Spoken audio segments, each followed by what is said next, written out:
Well, alrighty then. Welcome to this Category C matchup in the Virgo Cup between Turmita and Talita A. Let's introduce the players. One team we have not seen yet, but the other team we have actually already casted. So they get another time in the spotlight. In the purple, we've got Capitan Tostada. That makes me hungry as well. Playing as the Bohemians. Oh, Bohemians on Arabia. Interesting. We will talk about that one. In the yellow, we've got Sensei playing as the Burgundians, and Rock Knuckles sits there in chat, nodding his head, approving this, I'm sure. Like, yep, Burgundians pick, very nice. In the red, we got Agustineta playing as the Ethiopians. I like that. Aggressive archer civ, always good stuff. On the other side, we've got the Ruffy, S69. Oh, very nice indeed. I like your username, it's very nice. In the blue, we have it's Mayans that he has picked as a civilization. A very strong Arabia civ, although we are killing two picks at the same time. Get them, villagers. Why'd you do that? Have you not heard of efficiency? Apparently not. In the green, we've got Fifin04 playing as the Persians. Now, this was to be expected, although I really thought Persians would be for Heartland, but I guess not. That's fine, though. Persians are a better hybrid civ, I would say, but they're still very strong in Arabia with the boom. In the teal, we got Calais Peron playing as the Vietnamese. Now, this I did think about. Even though they picked Koreans first, I figured they would use Vietnamese on Arabia. It's a very good civilization for that. Although, it's certainly good on other maps as well. And of course, knowing exactly where your opponents are, TCs are, is always nice. Alrighty. Well.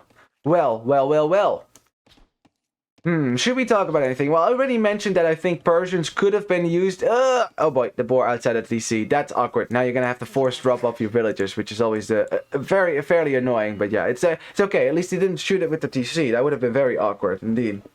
Now I already said that Persians would have been nice on another map that is in the map pool, which is Heartland, right? Which is the home map from Talita, I think. You know, so that would have made sense on that map as well. However, again, Persians are a great civ for Arabia as well. They have a fantastic boom with the faster working town centers. The knights have more attack versus archers because, you know, courtesy of the team bonus for Persians. So again, they're a fine civ here.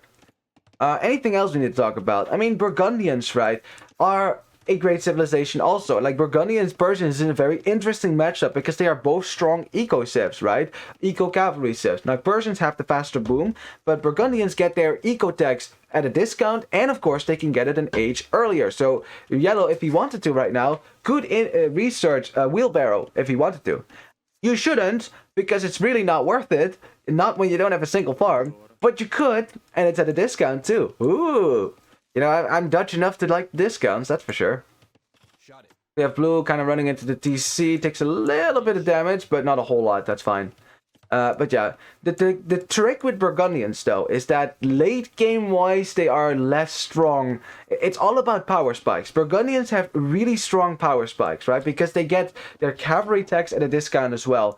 And, of course, an age earlier, in the case of Castle Age. So your knights can be upgraded to Cavalier in Castle Age, which means they have the same amount of HP as a knight, because Burgundians like bloodlines. But they do have, what was I saying? Oh yeah, right. They do have +2 attack, so they're stronger than normal knights and Castles. That's a nice power spike right there. So Burgundians and Castles could be stronger than Persians by a large margin, unless the Persian player mixes in some camels.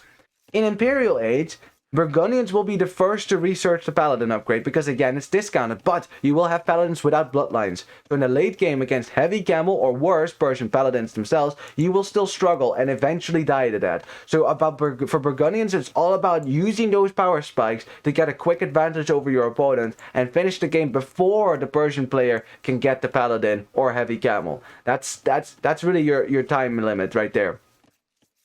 Because if Paladin comes out from the Persian player, the Paladin from the Persians destroy everything. So that's not even close between Burgundian Paladin and Persian Paladin. Having that extra 20 HP matters a lot, especially in large fights. It snowballs quickly.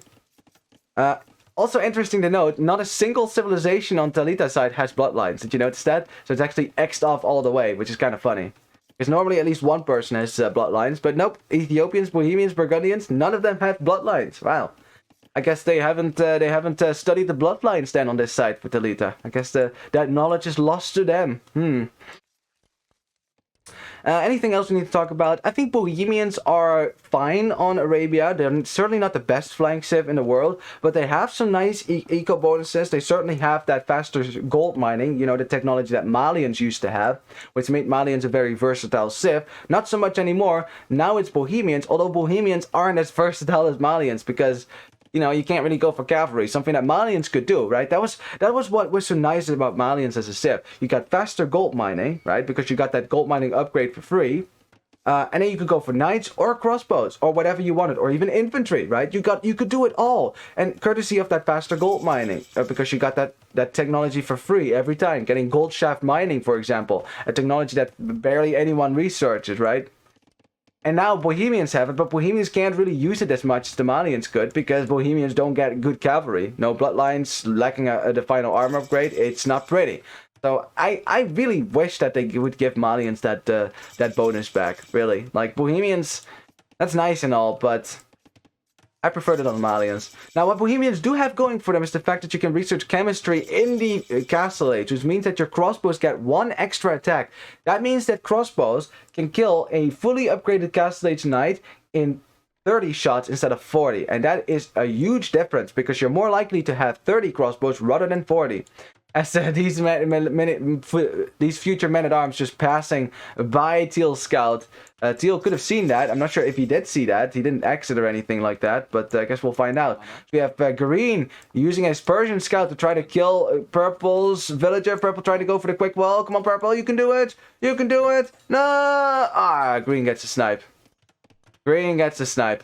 Yeah, quick walling is difficult. You will actually get to see an attempt of mine later. Trust me. I know when it happens, so you'll get to see it. You'll see if it's successful or not. It's Purple! Ah, no! The classic men-at-arms into TC strategy. Oh, Capitan Tostada, very distracted by what's going on in his own base, walks the men-at-arms into the TC. I'm glad he didn't click the upgrade. Loses his scout as well. So yeah, that's, yeah, that was no bueno. I mean, I'm all for it going men-at-arms aggressively in a team game. I'm totally fine with that. But, yeah, well, that wasn't the best, obviously. It's a classic strategy, isn't it? You know, the men-at-arms into TC. I certainly mastered that strategy, I can tell you that much. Or at least I used to. I'm a little bit better at it now. You know, at least I will lose my men-at-arms just to the archers that my opponent makes instead of the TC now. It's in the end, it ends up being kind of the same damage-wise, but... you certainly feel better about it, morale-wise. Anyways, here comes red, and here comes yellow, and blue wants to get the walls up, but those walls are not going to get up. Nope, the quick walls do not succeed, and here come the scouts right into blue's base, and blue is not happy about that, I can tell you that much. Scouts killing a villager and now going to run away. The walls will go up now, but that was very nice as... Oh, blue! Villagers are so dumb! Villagers are so freaking dumb, I swear to God. Like, 0 IQ on these, man. They're like, oh, danger outside. Let's walk outside the walls. Yeah, well, you deserve to die, sir. You deserve to die. And look at that. That led to the death of another villager as well. So not only did his stupidity lead to his own death, it led to the death of that villager also. And red got in, is doing a great job sniping all these archers, and now red is the only one with military over here, and blue will probably have to abandon the gold for a second. Oh boy, all because that one villager was an idiot. All because that one villager was an idiot. Jeez. Ooh, how you doing, Faku? Good to see you, man. Just in time to see a villager being a stupid SOB, forcing blue to open the walls. I mean, I guess blue next time. Just let the villager outside the walls. I think it's worth more to keep your walls closed rather than saving one villager. Because guess what? Blue lost way more villagers now as a result of that. As another villager outside of the walls. Man, they're such idiots, villagers. I swear to God. It's so dumb. Anyways, we got an archer rush now from Teal, forcing Purple into a tower. At least he feels forced to do that. I don't think he needed that tower just yet, but the tower goes up anyways. Will kind of shield his wood line and his gold. But Purple isn't walled in the back, which is more concerning to me, actually. Did you already cast Admin Win? I did not. I did not. That's the 3rd set today. Man, why does everyone want to see Admin Win? We suck. I don't want people to see me play bad, damn it. You guys are way too excited to see this. Anyway, red is going to be pushed back now. Again, making some skirmishes here is totally fine. You know, like, I mean, I don't like skirmishes offensively. Like, skirmishes do not do anything offensively, but defensively in your own base, it's certainly nice to get some extra pierce armor out, and it's easy to snipe your opponent's archers, and there you go. Red is going to have to move away now, as blue's got the defense. It's good. Meantime, we got teal on the back of his base. Oh boy, oh boy. Let's see. That's a villager going down for purple. As purple is going to do what the AI does when you raid one of its lumber camp. Just go to a new lumber camp further away, which is always funny. I always love it when you raid the AI and then they're like, oh, this lumber camp is unsafe. Okay, we'll just lumber camp right there. Or worse, right? Right here in the middle of the map. Trust me, it does that. And that's expert AI. It's hilarious, but yeah, it makes it easy to raid someone's lumber camp, as we have lots of skirmishes as well from Capitan Tostada. Anyways, we have green and yellow going to the castle age around the same time. They didn't make a whole lot of scouts, both of them, actually. Although yellow got more value from his scouts, I would say. You know, you got 3 kills, but green only had 1, which was that early villager that he sniped on purple's walls. Purple is, yeah, he's not going to walk too far away with his skirmishes because, again, you want to defend yourself as much as possible. Like, again, I think if I would make skirms in a team game, like, at most I would patrol around my own base. If I don't have a whole lot of archers, I would never move out with my skirmishers. Like, it's just not worth it. Because I've seen it too many times. Players going out with like 10 skirmishers and 2 archers. They try to hit a villager. They don't kill a single vill. Then the knights come out and just destroy everything. It's not worth it whatsoever. It's much nicer to keep that in your base and upgrade it if you can.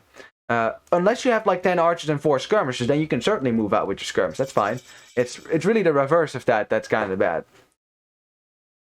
Anyway, we got green and yellow both in the castle age, like I said, around the same time. We have the red clicks up, teal has clicked up already.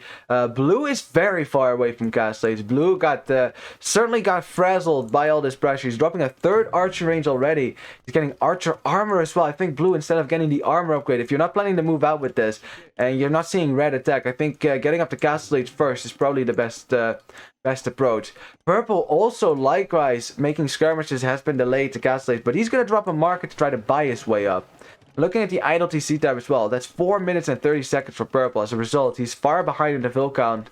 You would say actually he's not at all far, well, compared to red, because red had way less TC idle time. Of course, yellow is, yellow doing the best here with only 47 TC idle time. That's pretty good. On the other side, it's pretty much around 2 minutes now. 3, 2.5, 1.5 for the other team. So yeah. Anyways, ooh, camel opening now from the Persian player. That is interesting. Now, the thing with camels is they lack base pierce armor. See that? Hang on, let me click one. There you go. So you don't have base pierce armor, so you can only have 2 in total in castle age, which is no bueno versus crossbows. So camels die hopelessly to crossbows, really do. So you don't want to fight with camels against your flank on your own. So what green is doing right now, trying to send camels into the flank space.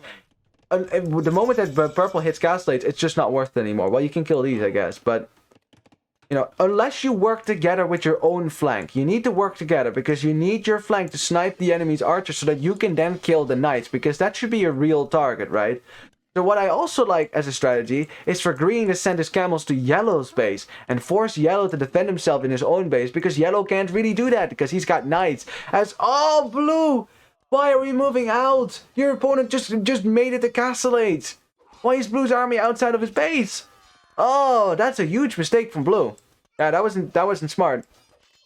No. If your opponent goes to castle age before you, you keep your army at home, because this will happen. You know, knights will come out, burst, cavalier come out, and look, blue's army will get completely destroyed. And now red can just waltz right in and have no opposition whatsoever. In the meantime, we've got purple defending with nice house walls. I like that. That's good. Very nice, quick reaction from him.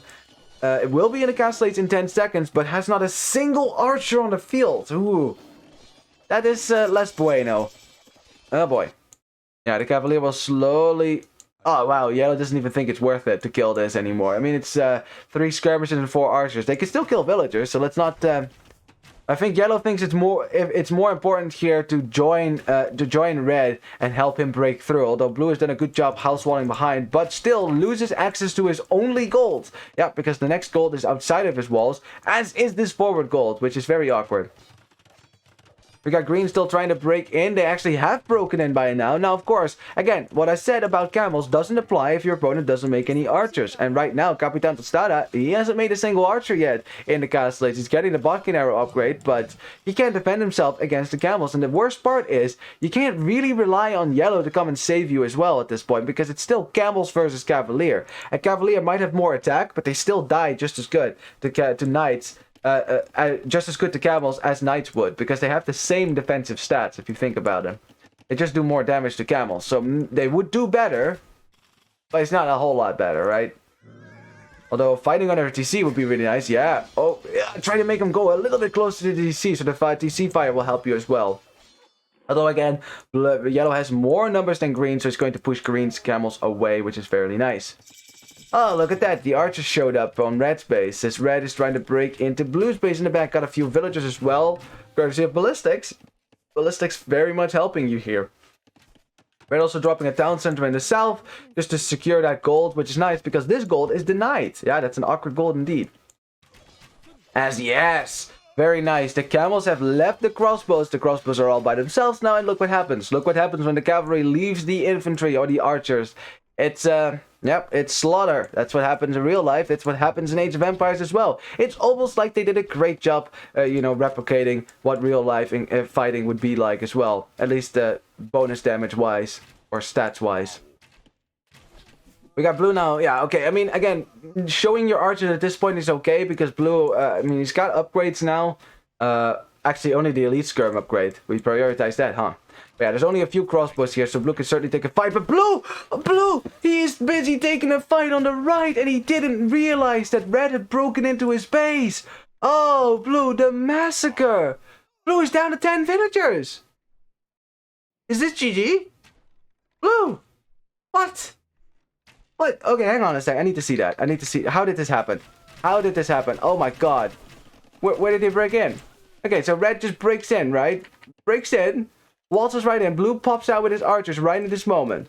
Right? So blue is looking over here. He's looking over here. He sees these archers. He's like, well, darn these archers. He hasn't spotted these crossbows in his own base yet. Look, he's doing this right now. In the meantime, red is just completely wrecking everything. Look how many villagers are being sent to the left because blue thinks, oh no, the lumber camp on the right is super dangerous. And look at all the villagers dying. Oh, blue. The humanity. Make it stop. Make it stop. And now he realizes, but just too late. F's in chat. Jesus Christ. Now, I mean, blue is now going to try to take a fight, but guess what? Red actually still has a hill. He could back up to this hill, and then this crossbow army is not going to do too much.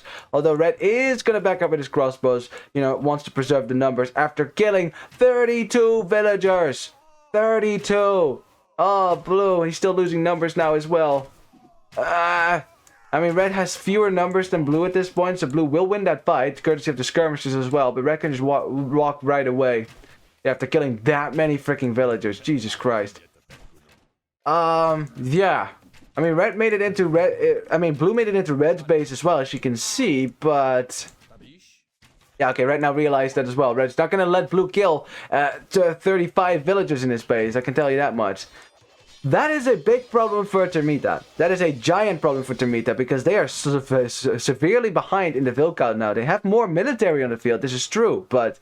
Oh boy. You need to prepare a sad song for this case. Oh yeah, jeez, that would be a nice little audio cue for this one, like a tiny violin sound. Now the camels are certainly being a problem for yellow. That certainly is true. But as long as yellow keeps his town centers up, he keeps his walls up, he should be okay. And of course, red can always send help now, since blue is not going to be able to be that much of a threat. And red actually coming forward with some siege now. He wants to end this fast, as blue is certainly behind in the Vil count now. Yeah, we got proving once again that camels are absolutely horrendous against knights. Against crossbows, and I just wonder, maybe mixing camels and knights would have been the better call here for the Persian player, as we have a third town center now for the Persian player. He's going to 67 villagers, but already 82 for the Burgundian player, so a pretty decent eco lead there for yellow. The only one who's ahead in vills is teal with 72 over reds, over purple's 57, 49 I mean. Yeah, camels raiding the gold. The problem is the camels die really quickly to the town center. And like I said, this is just the downside of camels. They can't do this. Camels are good against knights. That's what they're great at. They excel in that, right? They excel at that. They suck at everything else. Their low attack makes it really difficult for them to kill villagers. Their low piercer's armor makes it really difficult for them to raid under town center fire or when the crossbows are near. Which means that really what they should be used for is trying to hunt down Yellow's army and kill that, right?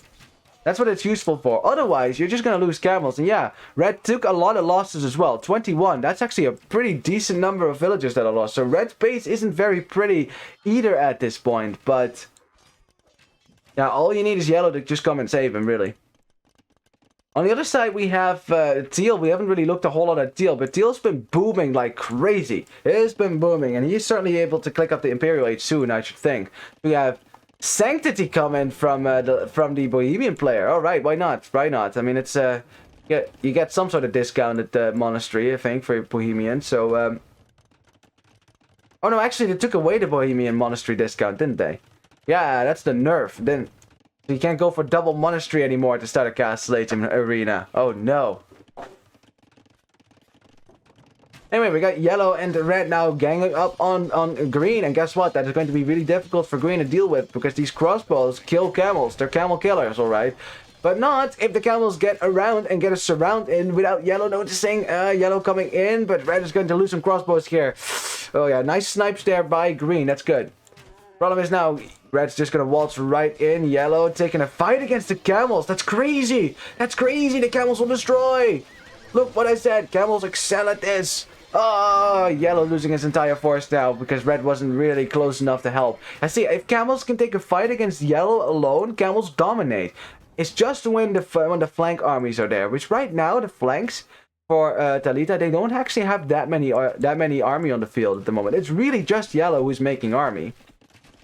It's at 100 villagers as well, which is a nice boom. But the problem is that army from Yellow is good against the flanks, but it's not good against camels, as you just saw. I know, you know, it feels weird because you're working with Cavalier. It feels like an Imperial Age unit. It isn't, though. It's a Castle Age unit. It doesn't have any more pierce armor or melee armor. It doesn't have any more HP either. So it's really just the Castle Age Knight with +2 attack. Really, if you think about it.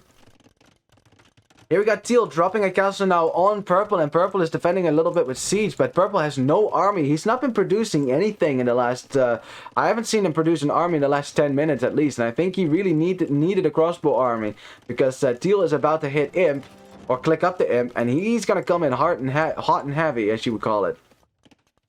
Some sick bastards even went to 4 monasteries in the arena as soon as they reached Castle Age. Yeah, well, that's only possible because of that discount, huh? 4 monasteries, though. How the hell do you produce from that? That's crazy. Isn't that way too expensive? I mean, I guess you can get 4 monks out real quick, but at some point, you know, Anyways, we got Purple dropping a castle in his base as well. I guess that's the best to do, but the problem is, Teal will be in the Imperial Age very quickly here, which means that castle will just get trapped out as soon as Teal gets up there. And the problem is that Red took a lot of eco damage as well, which means that Red is also not going up the Imp either. Look at that. Red is not going up the Imp, which is a problem, because now both Talita's flanks are not going to be imping here, and Red is trying to push this by himself, but Yellow isn't here with army as Yellow is imping right now. Yellow's army is on the other side of the map, I think. Actually, no, it's coming in, but it's not here in time. As a result, you'll see that Red is taking a significant damage now, because Blue, even though he's got only 37 villagers, he's gone to 3 TCs. He's rebooming. You know, he's been given time. He's been given time. They didn't finish him up. And again, I like the spirit, right? I like the spirit of Category C. It's, if I have 1 villager left, I can still come back into this game. And guess what? In Category C, you probably actually can too. You know, I think at Category A, if you're down to 1 village, I think you will certainly die. I don't think they would hunt down that villager for sure. And see how this fight is going to go, though. Way more HP, though, for Yellow and Red. And now, with Yellow actually joining the fight, guys, look at that 2v1ing really working out. As long as there's some crossbows nearby to snipe all those camels, suddenly the Cavalier can dominate everything. And Paladin is on the way, because it's a cheap upgrade for Yellow. And Paladin, even though it lacks some HP, that doesn't really matter in this matchup, because it's just crossbows, which are not going to do any damage whatsoever, as there's a hole. No. All this time, there's been a hole between these archery ranges. You gotta be kidding me, right? Oh, yellow. And now there's a giant hole because the archer range goes down. And these paladin, they're ready to raid. Another reinforcement army is coming in. Green right now is trying to click up the imp himself. So look, green is not producing camels at the moment. And guess what? Blue is going to die to this if green doesn't produce right now. Like, I mean, camels can still save you a little bit against paladin, but actually, no. You need heavy camel at this point. Or your own paladin, but I'm not seeing green do that anytime soon, as green wants to click up badly, but green lacking that second building. Now he has a castle so he can click up, but still. Trebuchet now from Teal, because Teal made it to Imperial Age, and there you go, the castle will get trapped down. But purple is on the way to Imp as well. Could always go for some bombard cannons, I guess, as a replacement. I remember that dry river where Surrey was left with just 15 vills and he managed to reboom and they won the match. It was crazy. Wow, that is crazy. That is very crazy indeed. Because that is category A level. Okay, well I guess I take back what I said. Even at the category A level, if you're a good player, you can reboom from 15 vills. Although again, that's certainly unique. Oh, that's for sure. We have yeah, yellow just destroying the town center with the paladin right now. Blue worked so hard on the reboom, but there's just nothing he can do about this. Blue, he can only die slowly. That's all he can do. As red is microing against the camels. Yeah, good job from green actually to snipe the mangonels. It's probably for the best, but in the end, he can't even fight the crossbows, let alone the paladins. It's just there's nothing that blue and green can do on this side. And then worse still, we have purple actually clapping back on this side. You got teal moving in with Arbalest. Takes a shot from a mangonel. Ouch. Ouch, that's gotta hurt. No, MTC. No, no. Oh, it's the MTC going down. Oh, purple wanted to go to imp, but he clicked imp in his 1 TC, which was the imp TC, and it is down now. So purple suddenly has got a lot of resources, but yeah. I think it's okay though. Teal is not going to be able to kill purple faster than yellow, and red will be able to kill blue. Like blue, there's no way blue survives this. Blue's just dead. He's completely dead, man. Yeah, it was more the other team not using their advantage to finish the game rather than something that should happen. Yeah, exactly. I mean, that is kind of the only way you get a reboom, if your opponent doesn't hit you. Because if you're rebooming like that, you can't afford to make military, or at least not a whole lot. You should just be focused on trying to reboom. Another shot there from the mangonel, but again, purple, he will certainly die to this, but slower than blue. Blue is going to die much faster than this, and the problem is also that green, who is an imp now, what are you going to make green against a combined army of a crossbow and of the yellow paladin? Remember also that these crossbow will be arbalest sooner rather than later, so then heavy camel is not going to work anymore either. As we have purple just raiding teal with crossbows, which is awesome. I mean, why not, right? Why not? There's plenty of villagers to kill, especially as teal is doing the same thing to you. Yellow's got a castle to defend his flank. He's got paladin as well. Yeah, there's lots of paladin on the field right now for yellow. So he is fine. He's fine. Heavy camel coming in though, but that upgrade is still a minute away. Now, heavy camel will destroy paladin. Crazy bada boom for purple, huh? Yeah. But the GG is called. The GG is called as blue has gone down to 0 villagers. 0. Blue is just completely dead. He is actually defeated here. And there you have it. The GG is called. And we have, wait, game over. Okay, I know what that means. It doesn't matter. GG's, Turmita tapping out, and Talita after 45 minutes get their victory using that power spike, right? The Burgundian power spike, before green could even get to heavy camel. That's what I was talking about. Using that early paladin power spike is really strong with Burgundians, because the longer the game gets, the worse it gets for Burgundians. You know, the early Imperial Age is really a time to shine for them, just like it is in Castle 8. And the reason, the only unfortunate thing that happened here, so why it says game over and it doesn't actually show his statistics, is because whoever, it must have been Fepin or the Ruffy then who submitted the replay. They resigned, then they X'd out of the game, and as a result, they don't actually capture the rest of the game, right? So that's why that happens. But as a result, we won't have any statistics to show now, unfortunately. So my apologies for that. We'll just have to make do with whatever we can find right here. I guess we can find the KD probably. We can see the average APM. Well, not really, because that went down at the end, I'm sure. Let's see. Looking at the KD there for Teal. Teal had a pretty good KD on his side. Yeah, certainly better than Purple. So he was certainly winning on his side. The problem was that Blue was certain. Oh, poor Blue. 175 losses. Ouch. That's painful.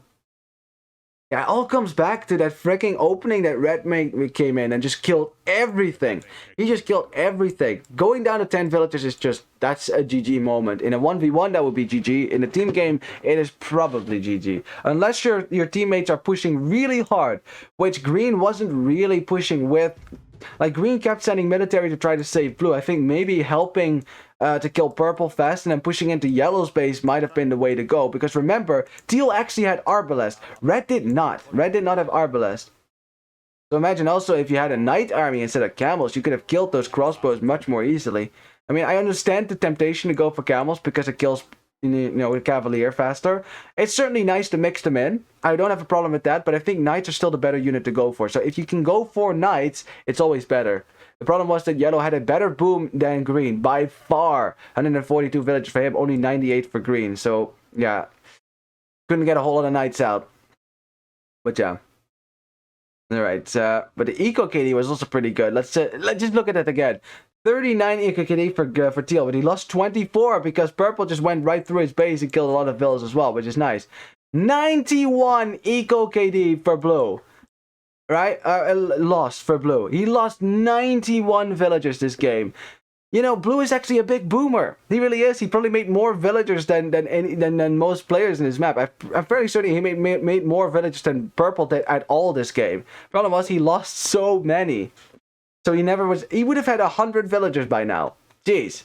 Man, he would have been a fully boomed Mayan player. Would have been awesome. Anyways, let's update the score. There you go. GG's. Which means that we go to the home map for Turmita, which is, that would be Chaos Pit, I think. Yep, it would be. That should be good. That's a very aggressive map. So let's see what Turmita has prepared for us on this awesome map. Are you ready? Well, you better be ready because I am ready, which means that we're gonna get going. Let's go. Let me load up the game. And there you go. Perfect. Alrighty then, welcome to the second game between Talita A and Turmita. We have gone to the home map for the latter team. Of course, after they lost the first game after a hard-fought victory for Talita A. But of course, on a home map, anything is possible. Especially on a map like this, the Chaos Pit. A name that definitely almost undersells the concept of this map as red lames a sheep. Wow, Blue is taking a lot of risk scouting with sheep there. Blue, that's a mistake. You don't want to scout with sheep. You don't want to scout with sheep on Chaos Pit. That's crazy, because then this happens. Yeah, Red getting 2 sheep for free because Blue sent them forward. So yeah. I think Blue just realized he's scouting to the back now. Where's Blue's scout, actually? Where is the scout? Oh, he's scouting the wood line. Okay, there you go. There you go. Alright then. Now, let's introduce the players. We'll start with the team whose home map this is. In the blue, we've got the Ruffy playing as Khmer. Alrighty then. Khmer flank. Interesting. You don't often see that.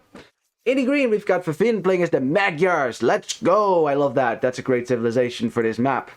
In the teal, we've got Calais Peron playing as the Koreans. Are we gonna go for a tower rush, perchance? Is that what we're doing here? We'll talk about that in a second. There's a reason why a tower rush is so deadly on this map. We'll talk. In the purple, though, on the other side for Talita, we got Capitan Tostada playing as the Poles for the exact same reason. Wow, both tower rushers on the same side. That's gonna be fun. In the yellow, we've got Sensei playing as the Lithuanians. I like that as well. Very fast uptime. And in the red, last but not least, we got Agustineta playing as the Teutons. The Teutons as the flank. What? Are we tower rushing on this side as well? What is the plan here? Oh boy, oh boy, oh boy. We got some things to talk about for sure. Now, let's first quickly recap what this map is all about. So, as you can see, it is freaking open in this Chaos Pit. Literally nowhere is safe for you. You start with double berry bushes, but no, let's see, do you get boars actually? I don't think you do. I don't think you get boars. You get some hunt to push in, but no boars, because that would be really crazy with the lames, honestly. Like not Socotra, right? Anyways, so yeah, you got some extra berry bushes, so I guess Franks would actually not be a bad sip for this map as well, because of the faster uptime with the berries.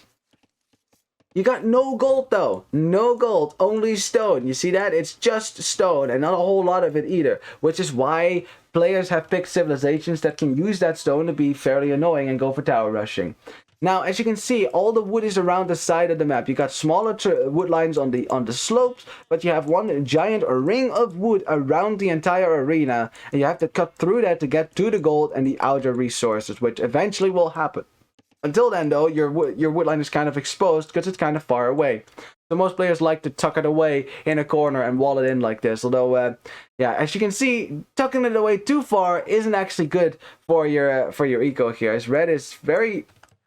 I guess he got housed, didn't he? Yeah, he got housed. There you go. He got housed, and as a result, is not paying attention to his wood line not working right now. Oh boy, he's gonna feel that. And the gold is outside. Exactly. Exactly. Which is why this map is very interesting, right? It's very interesting because you're going to have to adapt to that.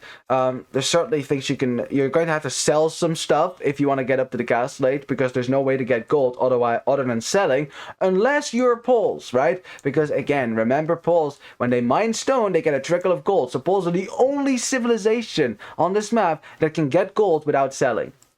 They can just, generate it.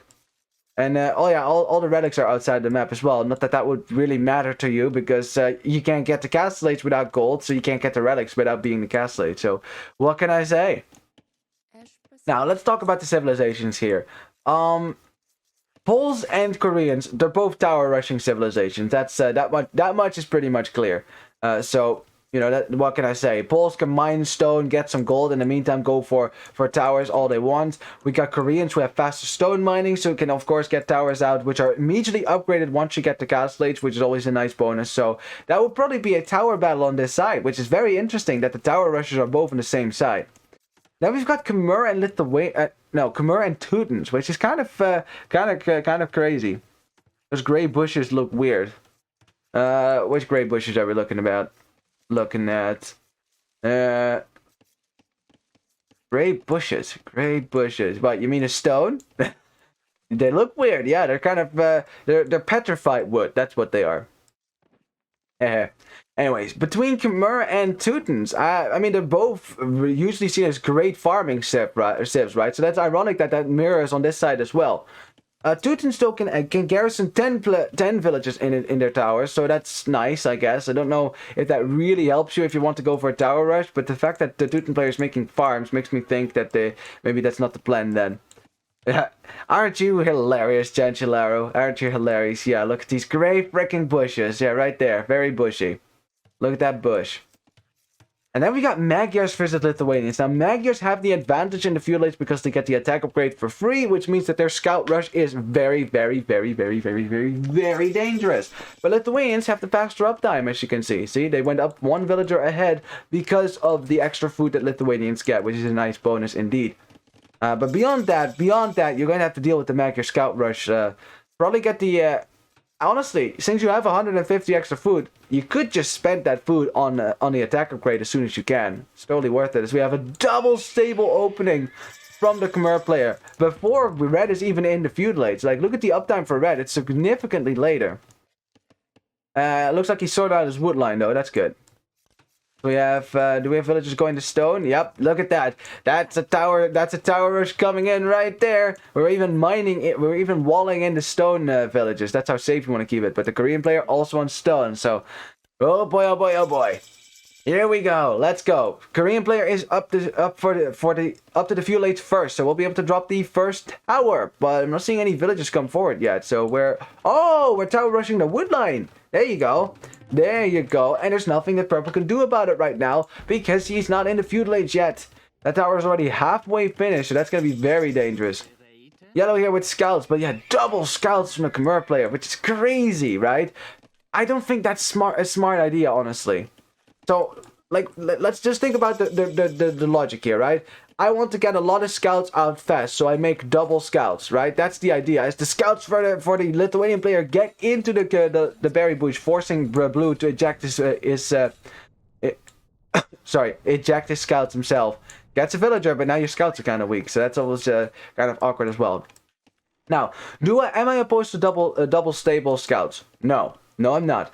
Am I opposed to double stable scouts at the start of feudal age? Yes, because there's no way you can afford that. It's too much food. You just can't afford it. So basically now you have 2 stables that are, you know, barely producing anything. Like incidentally you get a scout. I'd rather you just produce consistently from 1 stable while you invest that wood in farms. And as soon as you got like 15 farms working, you add that 2nd stable and then you spam scouts, right? Why? I mean, that's totally fine. As the Magyar scouts manage to get into Red's wood line through a hole, and they can definitely wreck some villages here. Magyar scouts can kill anything. At least 1 more villager should die here. Yeah, 1 more villager should die, unless Red doesn't pay attention, in which case another villager could easily die as well. Yeah, Magyar scouts, man. We got one of Green's villagers being found out on the slopes, and yep, Yellow is going to be very happy about that vill kill. There you go. And the rest of the villagers need to be walled in for sure. Now, Purple, in the meantime, has been pushed off of his wood line by the towers, but dropped a tower on his own wood line now, and now he's going to be safe. Again, you know, your Poles, you might as well do that anyways, right? Now, the question is Purple going to try to tower rush Teal now? He could certainly try to tower rush the farms, which I think is totally worth it, because you don't just need gold to go up, you need food as well. Looking at the military count, slightly more military for Turmita now, courtesy of the fact that, well, Red's not making any military at the moment. He's making spearmen to protect himself, but no scouts from him. He's just trying to get up the castle age, I guess, but that kind of greed often gets punished on this map, trust me. It often gets punished. And there's another hole, Red! Oh, you gotta check your walls, my friend. You gotta check your walls. And you didn't realize either, and now you got multiple scouts in your base. Red... oh boy, and they're Magyar scouts too. They could already kill everything by themselves, and now the commerce scouts are here as well. And Red is just down 6 villagers, 7 villagers, 8 villagers, 9 villagers. That is a devastating loss, especially if you're trying to add farms to get up to the feudal age. Well, guess what? Teuton farms are cheap. They're not so cheap. They don't cost any wood whatsoever, though. We got, looks like an attempted tower from Teal, but that didn't work out, I guess. Purple did a good job rushing that down. We're also dropping an archer range now to get some Polish archers out, because guess what? The Poles are the only ones with the gold to either click up or make archers. But the question is, do you want to click up or make archers here? I think making archers is the better choice, because he doesn't have the food yet to click up anyways. Might as well get some military out. The gold flow for Poles is steady after all. We got the villagers walled in on the berries, or at least they were kind of walled in. But of course, you can just garrison them in a house and you're happy. As Yellow is here with scouts as well. 1 villager down, 1 villager safe though. Another villager saved as well, but you're going to have to save yourself here. That's a lot of spearmen, which of course is the unit to make here, since it's unlikely that your opponent will have archers on the field. I say it's unlikely, not impossible. Remember, you're up against Poles, and that's exactly what they do. We got Blue trying to break in on this side, but there's no hole right there. Which Yellow actually, he was paying attention to that, so he noticed that. Yeah, as Blue is trying to run away, the house had to be abandoned. 1 more villager going down. Blue just garrison in another house. Garrison! Another villager will go down here. Just another one. 1 more hit. Whoop. There you go. Very nicely done. Got some skirmishers coming out from Blue. I like that. Great job from Blue to recognize I needed some skirms here to defend myself against these spearmen. Now, of course, the fact that there's enemy scouts is still a problem, which means you can just make your own spearmen as well to counter that. Like, either go spears or skirms, or both, you know, something like that to counter that. That would be a good call. We got, yeah, look at that. Koreans already done mining that stone. Jeez. Already done mining that stone. But there's archers now, which are fairly annoying. Fairly annoying for Teal, as you can see. He doesn't really have a counter that quite yet. He needs a archer range to go for his own skirmishes to defend himself against the archers. And you will be able to counter that fairly easily. Which is why archers, unless you have the scout player there as well with scouts, it gets easily countered by skirmishers, obviously. And it's very likely your opponent is going to make skirms since they don't have gold. Oh, we got some villagers on the stone. Looks like the Poles player was also done mining stone, and those villagers can be sniped by Green if he pays attention to it, which he doesn't, so I guess we will never know. And still, Teal's base is kind of potato right now. He doesn't really know where to go. I think you probably need to tower stuff, as Teal has already cut through the wood line, has double gated that, although that second gate is useless. Teal, this gate goes down, there's a hole. This second gate doesn't do anything. That's funny. That is kind of funny. Ooh, we got Green though. He found the gold on this side, but Yellow, using the gold that he found on his side, has clicked up to the castle age, and knights will start to come out, whereas the Magyar player hasn't even clicked up yet. So this is going to be a very tricky situation for Turmita now, because, well, those knights are going to be very dangerous. Alright, well, we got green cleaning up the archers, which is a good idea. He can also clean up those archers. Although there's some spearmen right there, which, if he gets a good engagement on the archers first, he could probably kill this army. But that's going to be difficult. Oh, I like that. Kill the reinforcements. Nice. Nice, okay. But now purple doesn't know what's going on. So yeah, he sends in the spearman. One spearman goes down, but kills a scout. Another spearman goes down. I think you can clear up these archers now. These scouts have armor, they have bloodlines, and they have attack upgrades as well, of course. So yeah, that's good. Red running into the Khmer base once more, but gets pushed back by the TC fire. Got blue. Wow, we got blue scouts killing spearmen. The spearmen weren't paying attention, but now they are. And look at that. That's not even a close match whatsoever. And I like that red finally got some units out as well. But blue is on the way to castle age. Blue clicked up, green clicked up, and teal clicked up. So, purple also not clicking up yet. He's dropping a market now to probably buy his way up, but food is already a little bit more expensive than it would have been, since people have been buying food, selling things like that. You know the drill. As red, loses a lot of scouts to the TC, which is that's kind of bad. Blue about to cut through the wood line as well, which means he will be able to go to the outer rim and drop a TC, which of course is the final goal. And there you go. Yellow, just as I say that, drops a TC, because why not, right? Why not? You want to get your boom going after all. First knight though, making it to the Magyar base, but yeah, green is going to defend himself with some scouts. Now luckily these scouts are fully upgraded, so they could technically kill a knight. They're actually doing a good job killing this one. As now green pounces on the spearman first. Nice, one spearman down, the other one down as well. But yeah, this is not a fight that green can take. As the spearman is still alive for green. Look at that, green had a spearman as well, and that spearman is doing work. Wow, I can't believe that green won that fight. It's scouts and knights versus just scouts. Jeez, that's crazy. As yeah, teal sends in some spearmen to kill the knights, but look at that, knights certainly killing the spearman fast. Knights are kind of weak now, that's nice, but yeah, you're gonna have to wall this a little bit more. Like, wall next to the gate, because otherwise it's still a gate, it's still a hole.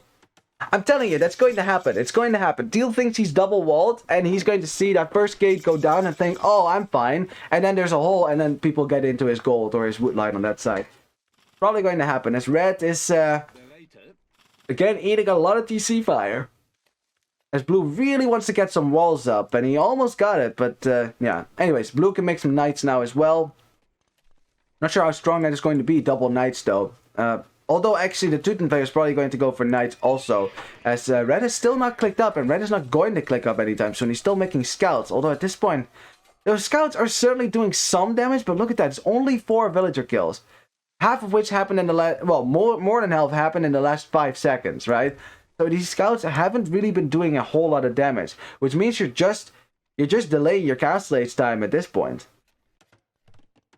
We got these are guard towers now, which is always nice. We got of course purple has broken through as well. We'll go for a TC on the gold and the wood line, very nice. Got 2 TCs coming up from the Korean player. We have blue will probably drop a TC as soon as he can afford it. There you go, there it goes. And yeah, he's got some knights defend himself. He's actually fully walled for the first time in this game. Very nice. He certainly needed it, because that's a lot of scouts. You just need to get some knights out though, and you should be fine. Although be careful not to overbury here. It's certainly possible. You know red is looking for it. In the meantime, we got green with some more scouts. He's also making... He also got the pikeman upgrade. Wow. Alright, so he's defending his, I guess, his wood line. Or, yeah, he's defending with pikemen over here. I mean, I guess so. If you had some spearmen left, why not? But... you know, it's certainly all about knight production now, which green is only at 5 knights. It's already 10 knights for the Lithuanian player, and the Lithuanian player is also at 60 villagers instead of just 46 for green. So right now, clear eco lead for yellow, but the Magyar knights are also very strong if they get the second armor upgrade, which, by the way, someone forgot to use the blacksmith. These knights haven't been to the blacksmith in years. As we have a counter castle drop on both sides. Teal trying to get the quick walls up, but the yellow's knights do get in, but green's knights get in on the other side. Whose castle is going to go up first? Looks like purple's castle is going to go up. Wait, it's going to go up? The knights destroying everything. No. Don't! out castle. No! Oh! He got it! Calculated. But man, did he lose a lot of vills to do that. Polish castle goes up, but as a result, the Korean castle goes up as well. Wow, that was a close moment. Oh boy. Yeah, now you got two castles firing at each other, and the question is who's going to win that? Well, petards being made by purple, war wagons by the Korean player. He wants to get some war wagons out. The problem is, petards will destroy this castle fast, but so will knights, so this is very interesting. So we have Yellow now using his knights to take down these guard towers in the back of Purple's base. I guess Purple asked him to do that, you know, because it's fairly annoying. But yeah, Purple is down to 25 villages now. He's not going to be able to afford any petards after this one. That was a risky castle drop, and in the end, Teal's going to be fine with this. He's going to be fine. He has expanded economy now to work with. Purple has expanded economy, but not a whole lot of it. Right now, it's 26 versus 47 villages. You got to favor Teal's position at that point. We got Red still trying to break in. He will be able to get some light cap in a second, as he has a lot of villagers on this side. What are those villagers going to do? Are we going to try to cut through the wood line on this side then? I guess Red thinks this wood line is cursed, so he's like, nah, I'm not going to go this way. Even though there's a hole there now, you can actually go to the outside. Red, you can actually go to the outside. No, it's a castle drop. What? A castle drop on the wood line? Red, Blue can just move his wood line. It's not biggie. And this castle's also firing up hills, so the town center will stay up for a long time. I mean, if Blue doesn't notice this, though, I mean, it can certainly kill some villagers, but, yeah. In the meantime, though, we got Green with the Magyar Knights, who actually have the second armor upgrade. Look at the difference it makes. These Knights can run under TCs and kill villagers. And Yellow is trying to keep these Knights out of the extended economy. He's doing a good job at that, but still.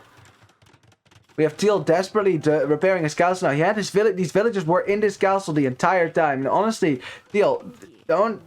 Yeah, you're wasting a lot of villagers here. Also, a lot of villager idle time as well. You know, because these villagers are just in the castle doing nothing. Like, at this point, make petards. Okay, he's making petards. Good. Good. Castle now for Green. Green is the only one with an economy that is normal and okay right now. As we have a castle drop. And he's making Teutonic Knights. Let's go! Teutonic Knights. I love it. I mean, it's not going to really be good, but I love it nonetheless. It's awesome, really. Yellow by now has found the blacksmith, so his knights are slightly better now. So we have a ram come out from Teal. He's also using villagers while repairing his own castle. Who's gonna go down first? I mean, it's gotta be Purple, because Purple can't repair his castle. Teal is actually repairing his castle from the minimum distance, you know, the minimum range here, with the so that Purple's castle can't shoot him. And look at that, I love it. Putting a villager in there will make the ram attack faster as well. Oh boy, as we have a castle go up for the Khmer player on the Teuton farms. Blue is like, you drop a castle on me, I drop a castle on you. What you gonna do about it? Well, nothing, because Red doesn't have an army that was right here to deny this. Had the scouts, but those scouts are, I guess, doing something else right now. And Purple's castle goes down, which means that the Korean player gets to make Korean war wagons now, which is always kind of nice, isn't it? Castle fight. Yeah, well, Jesus Christ. It's, this game is hectic. Did I mention that this map is called Chaos Pit? Do you believe me now? It really is. As we have some Yellow Knights raiding over here. We got Knights that broke through the gates. Wanna bet they got through? Oh, actually, no, the gates are over here. Never mind, they broke through the wood line. I don't know, whatever. We got Teutonic Knights trying to break into Blue's extended economy, as we have Yellow with some sneaky stables and sneaky buildings in the back here, which Blue should know about, right? He doesn't! Oh, he doesn't know, and Green doesn't know either. Now, Green's got a castle, so he should be fine. But yeah, Yellow is, he's preparing for an attack on Green's hinterlands, that's for sure. We got crossbows denying a TC on this side, but no ballistics, so that's gonna be difficult. Who needs army? Well, no one does. Of course not. It's you fight with castles. That's the way to go about it. If Teal had ballistics, he would have been able to kill this denied TC for sure, but not now. As Yellow's got some nice raiding under Teal's town center, it must be such a stressful game to play. This one for all sides, man. At this point, we just need to kind of ask who's in the lead here. It's very hard to call. Turmita has the eco lead, and has more military, but that's about it. I mean, it's not a large eco lead. It's only because Purple lost so many villagers and Red lost so many villagers. Otherwise, Talita would have had the eco lead here. Oh boy. Well, anyways, Teal now saying, yo, there's a town center in the outer rim. And his teammates are probably saying, yeah, duh. Obviously, there's a town center there. We got Yellow coming in with a monk. I'm not sure where that monk is coming from. It's somewhere. Somewhere a monk is tasked towards this knight. I'm just not sure where it is. Oh, there it is. There you go. That monk will get there eventually. Yellow, oh, he's ready for this sneak attack. Now, what does Yellow know about this? Oh, he doesn't know there's a castle here. He has no idea. He doesn't see this castle, so he has no clue whatsoever. Now, Blue, of course, he is certainly strapped for wood. That's why you see it all the way down here, which is would be safe. The thing is, Yellow could totally kill that with knights if he gets the second armor upgrade, which he does, and he's going up the imp as well. Oh boy, Yellow imping already with 73 villages. That's a fast imp indeed, which means he needs to do damage fast, because Green will have a better economy, and Green will also be able to go up the imp as well. And the vill count is now getting very much ahead for Turmita here. They certainly, like, after all the damage has been done, I think Turmita in the end took less damage than Talita did. Especially Red lost 32 villages. That's crazy, man. Ooh, a castle drop now right on the stables for the player that is about to hit imp. Wow, that's a risky castle drop if I ever saw one, but it will go up. I don't think that can be stopped anymore. Nope. It's house walled in as well. Nope, that castle will go up. There's nothing that Yellow can do about it, which means Yellow has to abandon the front of his economy and expand to the back, which means Yellow's economy is going to be even worse now as he's trying to get all the upgrades, which he won't be able to afford, will he? Let's have a look at the resources. Nope, he can't afford all of that. He's got 6 on gold right now. That's not enough. Not enough. It's because his gold got denied a bunch of times as well. Hey, Yellow, he went up the imp, but what is he going to be able to do with the imp? I mean, convert a knight, I guess, but I don't think he can push this back. We have Korean war wagons finally starting to come out. There is one. Wait, that's still the one that he made, isn't it? It's still the one that he made earlier. It's not actually a war wagon coming out. You know, Teal's not making all of the military. He's actually trying to get up the imp as well. Green just clicked up. Looks like Teal was thinking about building something over here. I'm not sure what that would be. Yellow still has this giant army. He's probably, his heart is pounding as the Cavalier upgrade comes in. He's like, oh yeah, I'm going to run in the back of Green's base. I'm going to destroy everything. But Green's got town centers. He's got a castle. I think Green's going to be okay. I'm worried more about Yellow's economy as Blue is, yeah, he can just build more castles here. Blue also has 13 knights, which are somewhere doing things. Ooh, a nice raid there from the Teuton Knights from Red. I like that. Kill those villagers. Very nicely done. Kind of stuff that you need to come back into this game, that's for sure. But it's, I'm kind of struggling to see where players are going to push. Like, this is really chaotic, right? It's really chaotic. Like, it's hard to tell, like, exactly what the plan for both sides is. It's like there is some haphazard things going on. Look, like Teal trying to drop a tower to stop this castle from going up, which that's nice, but again, it's just isolated thing. We got Red kind of raiding in the middle, which Blue hasn't reacted to. We got Blue castle dropping on his own. We got Green castle dropping the right side now. Well, that's ironic. Yellow can actually see this. A castle will go up if Yellow doesn't respond to it, though. These knights have been doing nothing over here for like 15 minutes. I think these knights could have been used to like raid Blue. Maybe if they found this town set, they could have killed all of this, right? But Yellow, he still doesn't see it. That's town watch for you. Right, these knights could have been doing anything else but just sit here and do nothing. Because the fact is, Green, does he know about this? He's aware. Look, Green sees this now because Town Watch is in for Blue. And now this castle is up. Green's got some military as well. Cavalier's coming in. Green just needs to pull back for a second and let the castle do the work here. Hey, don't fight the castle. Don't fight the castle. Now Yellow's knights are finally doing something. The problem is, there's 2 castles on this side already. There's just not much that these knights will be able to do. Now, Yellow's going forward now, but he's just going to find more castles. And Green is aware of all of this now. He's even going to stonewall the side. Yes, I like that. I like that. Stop these Cavalier from breaking through. Yeah, that's good stuff. That's good stuff, because now Yellow's going to have to run in, finds the castle, and probably won't be able to do anything. Got more knights trying to break into Yellow's base. I think these knights right there. Kill the stables. Come on.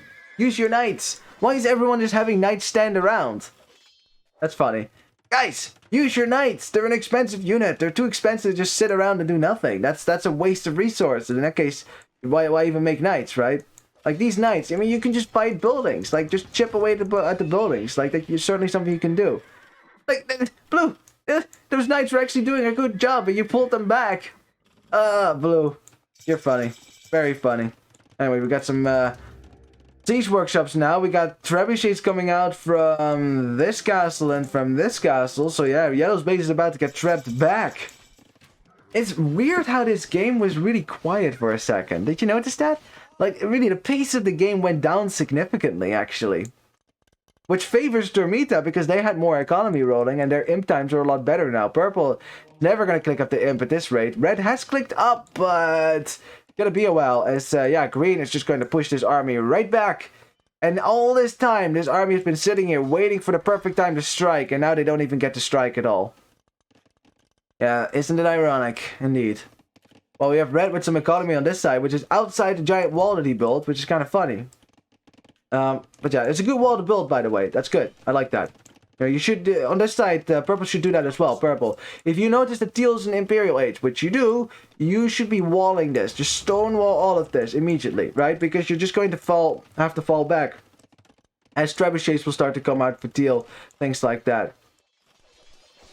Okay, now, yeah, there you go, blue. There you go. Start chipping away at yellow's base. Yellow's not defending his base whatsoever, so you can totally destroy buildings. And any stable that you kill is less production for him, which is always good. Always good. Yeah, everything. Now, most of red and yellow's base is now very vulnerable at this point.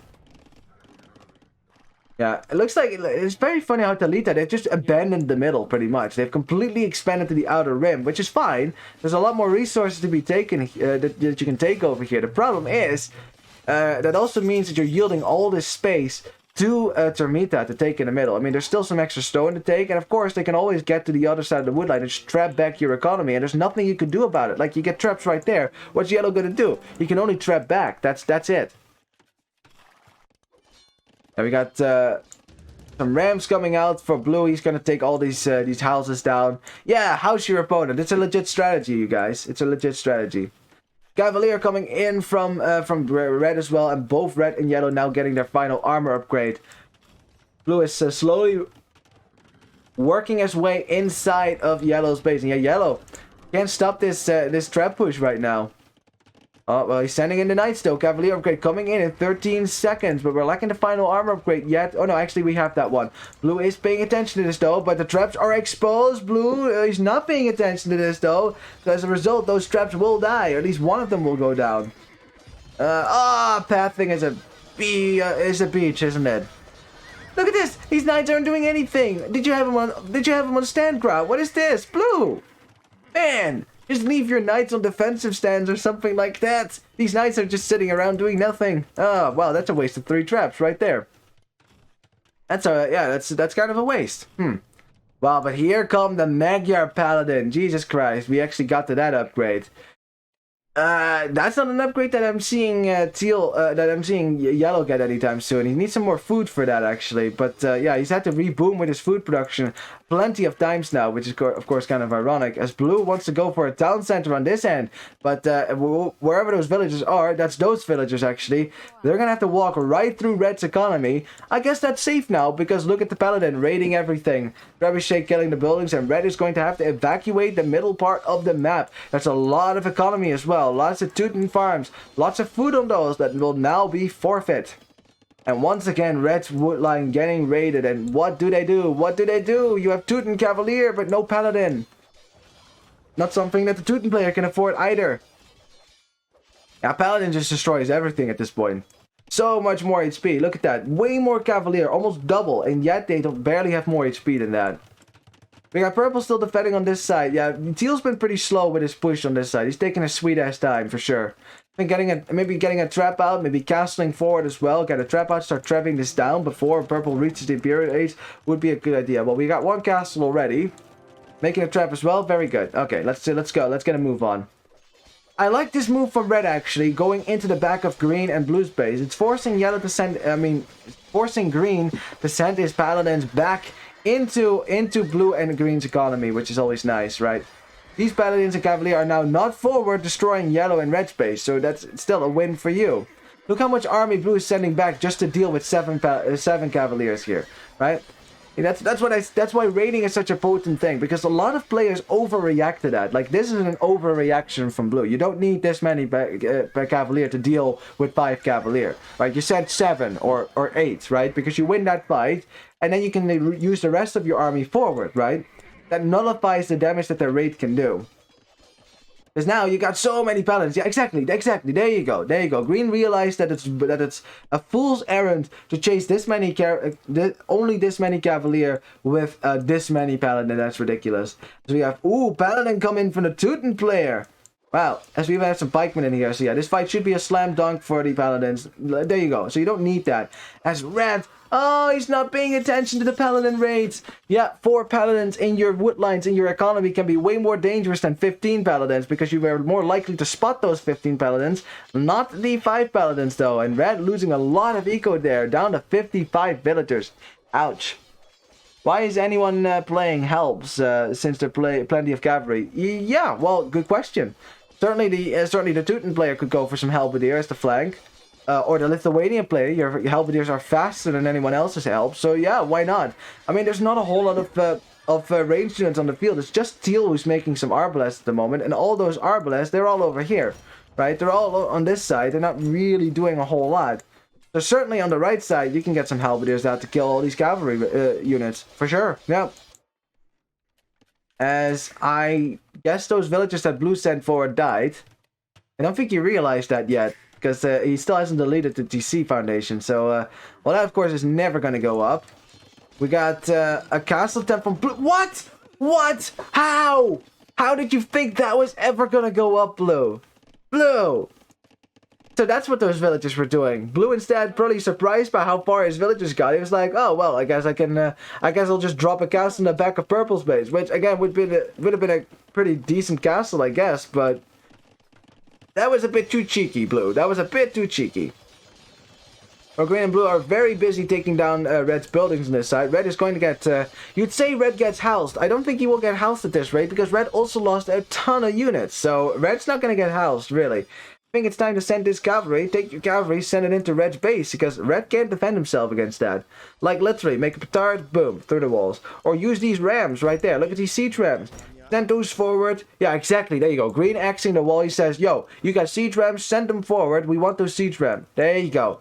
There you go. Just as I said, it's happening. Good stuff.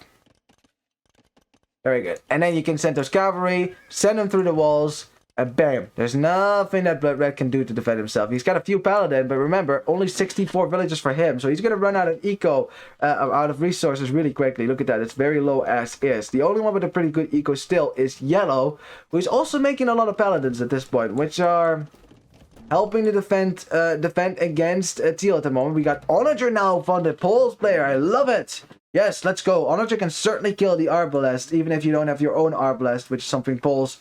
When they have Arbalest, they lack the final armor upgrade and thumb ring though, which is kind of awkward. But it's alright. Onager shot, let's go. Ah! Come on, Onager boom, Onager boom. We want to see a boom. Well, I guess we'll have to check back later.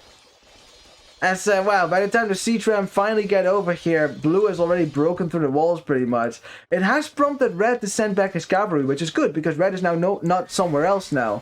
Trying to come over here. As green sent in some Magyar Hussars and Paladin to help against yellow Hussars. We got some Onagers shooting in there as well, hitting everyone, you know, from green to yellow. As green snipes the Onagers. There you go. So I guess no big bada booms for us. That's too bad. That is too bad. We got blue finally breaking through, but there's only one tile, and red is just putting his Teuton paladins in here. This is what they're made for, by the way. Defending a choke point like this with the extra melee armor. 7 in total. That's Teutons for you right there. But here come the siege ram, and they're going to break some more holes if they figure out which siege ram is going to go left and which one is going to go right. We got some halberdiers now coming out from yellow. I love it. The only problem is those halberdiers are being sent to the left, which is where the Arbalest are. Now in the end, all green's cavalry has gone down, so teal is going to have to micro back. But I'm not sure if red is going to be able to hold the right side. Now that the walls have been broken, the paladin and the cavalier are in, and they will be able to overwhelm red quite quickly here. The Siege Ram are going to make short work of the town centers as well.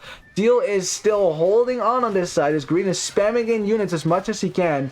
Halberdier is certainly doing a little bit of work. We got a lot of traps coming forward as well. They want to push out. If they can push out against Teal, they see that Teal's the bottom score for the other team. Maybe there's still a chance, but man, the score difference is just not close whatsoever between Talita and Turmita. If Green and Teal can hold this front, then Blue can kill the right, because there's nothing that Red can do about it. It's got 7 Paladin on the field right now, and even Paladin will die to this many Cavalier. Even Teuton Paladin will die, as yes! Oh, do you see that? Halberdier now coming out from Blue. That's a great move on his part. It's going to be very effective on that side, because there's no Arbalest from Red or from Yellow on that side whatsoever. You got the Halberdier upgrade coming in from Teal as well. He's making his own Halberdier now that his Arbalest army has kind of disappeared. His castle is being pushed back. So yeah, for a second there, a bit of breathing room for Yellow and for Purple. The problem is, as one side regains air, the other side is going to be suffocated in a renewed barrage of pressure that is coming in from the right. And this might be the killing blow, because how do you come back from this one? How do you come back from this one? The Siege Ram come in. Red is not going to have any eco left to make anything whatsoever. Not actually sure where Red is producing villagers at the moment. He's producing villas over here. Was producing villagers in this town center. Not so much anymore. Yeah, and that's a lot of eco that Red cannot afford to remake anymore. Just as the push on the left side is just not... Like yeah, they pushed this castle back. They held on. But the problem is that these freaking oboes are not going to help you here as well, because they will just die to the Arbalest. And yeah, the GG is called. And Turmita taking the second game on their home map. Yeah, GG, well played indeed. We will go to a game number 3. Hell yeah. Yeah, they realize they can't train anymore. They're going to run out of gold. They're going to run out of resources. There's just nothing to do anymore. And yeah, we're just waiting for Yellow to bow out here as well. He's probably looking... Probably Yellow wants to see how this fight is going to go. Oh, he wants to kill those Arbalests. He's like, God damn you, Arbalest. Or not. What are we doing, Yellow? What are we doing?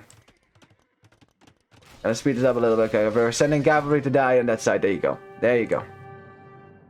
There you go. Perfect. G to the G's. And we have ourselves an even game. Wow, and we even have some statistics to look at. Aren't you guys happy with that one? Because last game we didn't have statistics. This time we do, though. This time we do. It's probably because whoever uploaded the recordings actually won the game this time. So yeah, he would be there at the end of the game, naturally. Man, this was such a hectic game. This game went back and forth so much, it's going to be hard for me to really pinpoint an exact moment that one side really died. I think the late castle time from Red could certainly have been very dangerous, but Red made a lot of scouts and Blue struggled, right? Struggled to get Castle Age military going. But I think it comes back to critical points, right? Critical points, such as Red losing a lot of villages to Magyar scouts in the wood line. That hurt. And Purple losing a lot of villagers trying to get this castle up. Those were critical points. And at that point, you saw that Talita was starting to lose control of the middle of the map. And in the end, Turmita started pushing across the edges now that the middle was no longer a factor. And yeah, at that point, there was just too much pressure coming in from both sides. Not something that Talita was able to deal with. Yes, GG's indeed. Oh, yes. Yeah, but I mean, for the rest, this game could have gone either way, really. But it's... Yeah, I think Turmita, there was this kind of this lacuna in the middle of the map, right? In the middle of the game, when there was just not a whole lot of fighting going on. And in that moment, you saw that Turmita got ahead in economy. They had faster imp times overall, except for Yellow. But I don't think Yellow's faster imp really did a whole lot for him, because Yellow had this army sitting right here for a really long time, and that army didn't do anything. It didn't do anything. It was kind of a waste of army. I think if that army had been raiding before, you know, trying to raid something else, that would have been much better than just sitting it there and doing nothing, I'd say. Can you believe that I missed the Heartland game? Well, Dynamite, I have good news for you, because Heartland is the next map. Yep. Can you believe it? Well, aren't you happy now? I got it specially lined up for you. You know, we never get to see Heartland, and now, because we go to a game 3, we will get to see Heartland again. It's like Christmas, isn't it? Before we do that, though, let's have a quick look at them statistics. Let's have a look. Yeah, look at that. Like there was a slight moment where the score for Turmita got higher than Talita. They certainly bounced back a little bit, but at that point Turmita had middle control. And so they could focus on the edges on the map. It's better than Christmas. Ooh, well, that's a high bar to live up to for sure. Yeah, looking at that. The military production from Green has been excellent this game, by the way. He's been producing a lot of military. Look at that. 266 army high. That's total army production. That's really good. And yeah, if you look at the army high, right, for Turmita versus Talita, you see that only Yellow had a very nice army high. He certainly did. It's very nice. But yeah, for Purple didn't make a whole lot of military. Red also didn't make too much military. And in the end, military wins games. And that's certainly a factor that contributed to the downfall of Talita A on Chaos Pit. Looking at the economy, actually pretty close. It's pretty close. I mean, certainly Purple had the worst economy out of the bunch if it comes to resources collected. Then Red and I guess Turmita had overall the better economies. But again, Yellow had a pretty sick economy as well. So yeah. I mean, the longer the game goes, the better it gets for the team with the better economy, right? Yeah, villager highs were a lot higher as well on this side. Especially Purple fell a bit behind there. I think Purple just lost a whole lot of villagers all the time. Because he didn't make 109 villagers. He just lost a bunch, right? So yeah. Anyways. Who was the fastest player? We can actually see now. And it was Vivin with 69 APM. Very nice, sir. Very nice indeed. Well, lots of 69s in this game. It's almost like a special number or something. Anyways. GG's, and we will go to a game number 2. And I didn't update the scoreboard, so let me actually update the scoreboard because I forgot to do that. And yep, indeed, that game will be on Heartland, which is the home map for Talita, which I assume they will have a strategy prepared for us on that map. I mean, that's why you probably picked that map. Otherwise, it would be kind of silly, huh? If you only pick that map just because you think that other teams will not know how to play on it, huh?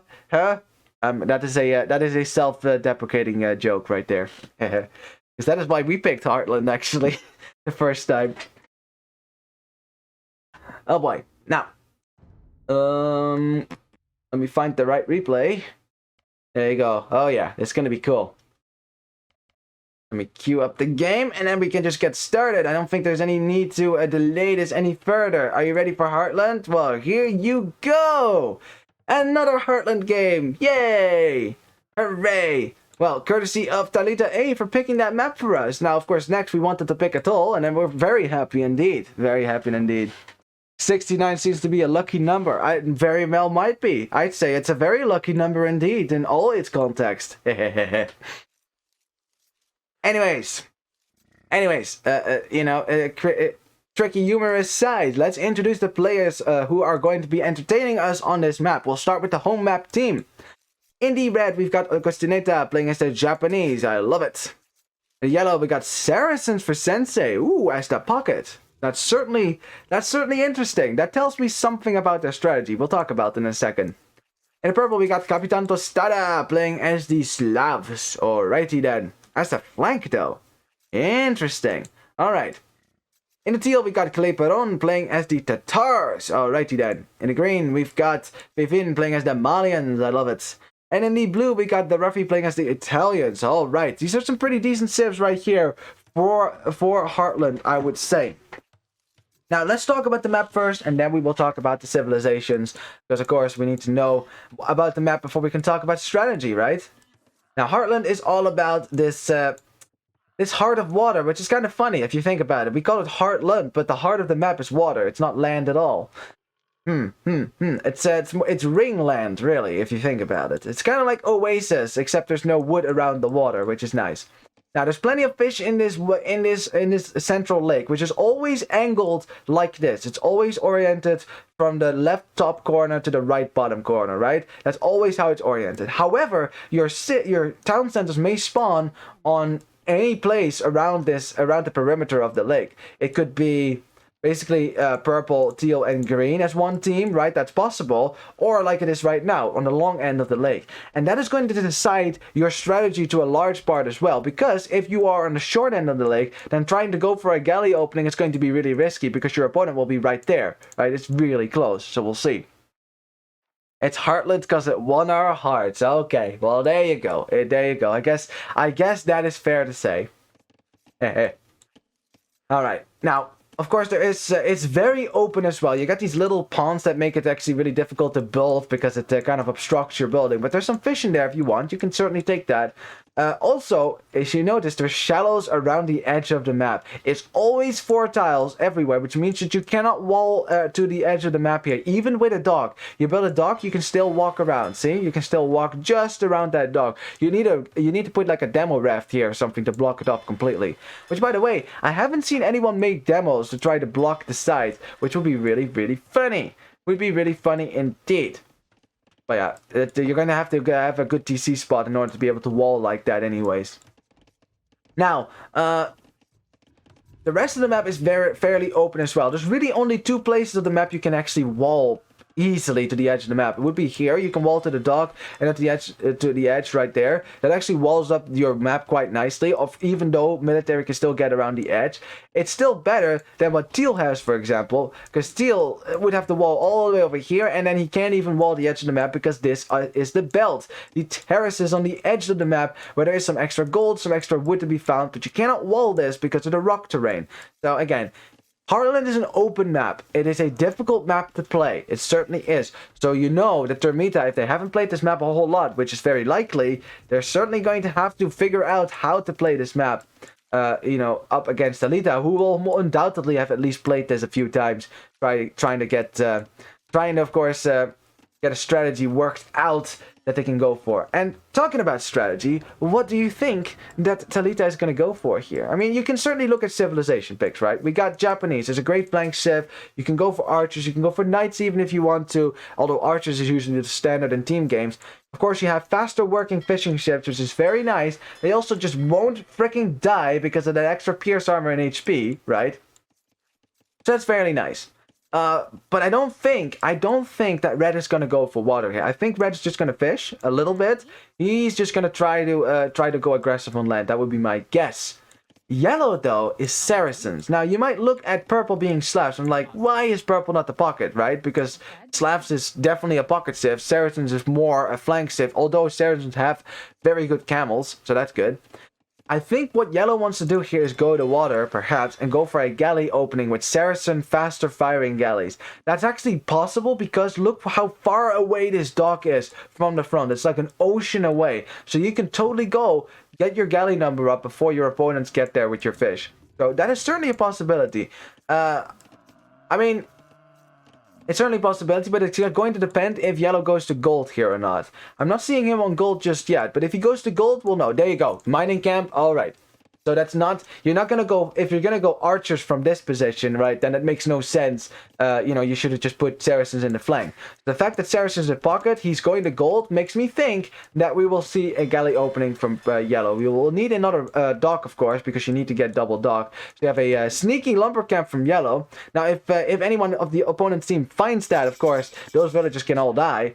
But fine for now. So you have Teal with he's also going to lumber camp far away. Now it's risky if it gets found, but that's the thing. It's totally safe if it doesn't get found. Of course, I think that purple is just going to go for some scouts. That would be my guess, at least. Slav archers not the best. You can do it, but you're not. The thing is with Slavs, you're not really making use of their bonus if you make archers instead of scouts, right? Because of the faster working farms. Which, depending on how much fish purple can keep alive, he's not going to have to make a whole lot of farms anyways. We got men-at-arms coming forward from the Japanese player. The only civilization that I would say should pretty much always go for men-at-arms because it's just so darn strong, right? It's so darn strong. You certainly do some damage on the gold, on the wood. I really like how everyone here is sending villagers all the way to the edge of the map. That's really funny. Everyone's hiding their villagers to chop wood. Yellow did it, red is doing it, teal and green are definitely doing it. Now the downside of this is that you delay your lumber camp. It also means that your villagers will bring in a little bit less wood because they walk so much, right? which means that you will have a harder time getting out navy first because you lack the wood. Look at green's wood count. It's not very high. We got, yeah, galley opening from yellow, but on a second dock now. It's a little bit delayed, but he will have 4 galleys by the time that blue arrives. And that is why a galley opening can work if and only if your TC is this far away from your opponent. Because if it is in the middle and the other pocket is in the middle as well, then your galleys would be made right here. And then, of course, a fire galley from this would completely counter that. So that is of course, the downside.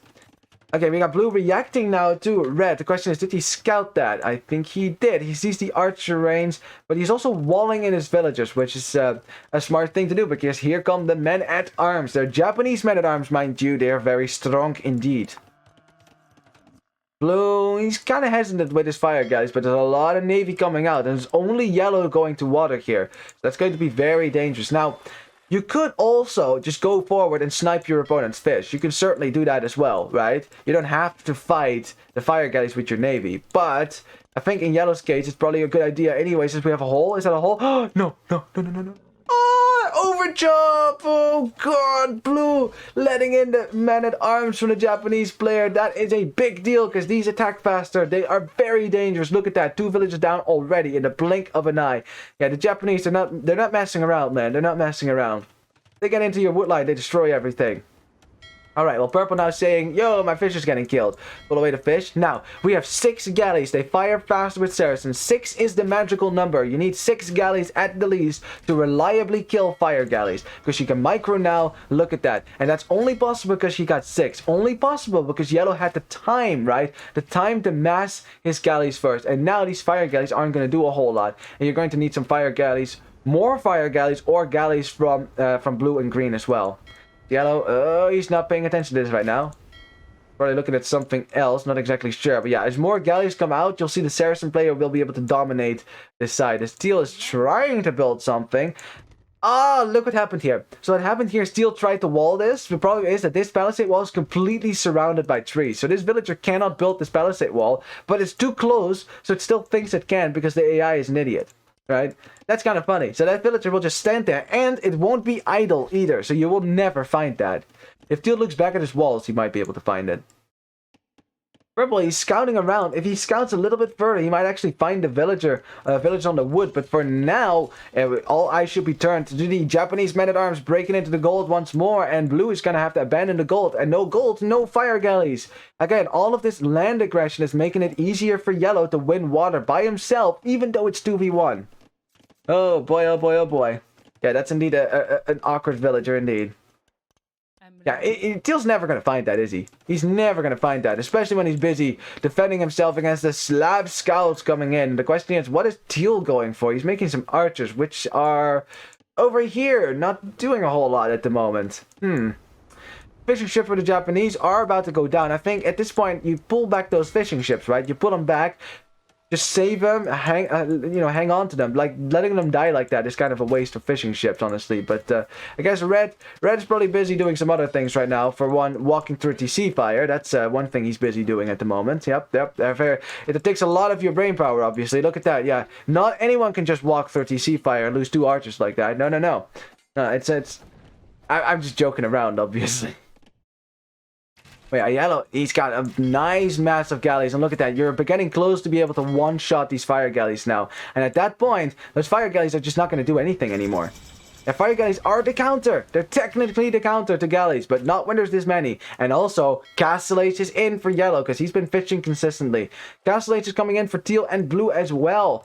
Miraculously so, but also courtesy of the fish that blue had. And green had, so they will be able to click up fairly soon here. You see that purple is a bit delayed now because he lost his fish, which is of course a shame. You want to keep that alive as long as possible. Purple also making a lot of scouts, so that also delays your castle time, but he should be able to get up sooner rather than later, as this tower can be battered down by the scouts fairly easily, actually. Although purple is more interested in killing the vills, or not. No villagers will die here, that's for sure.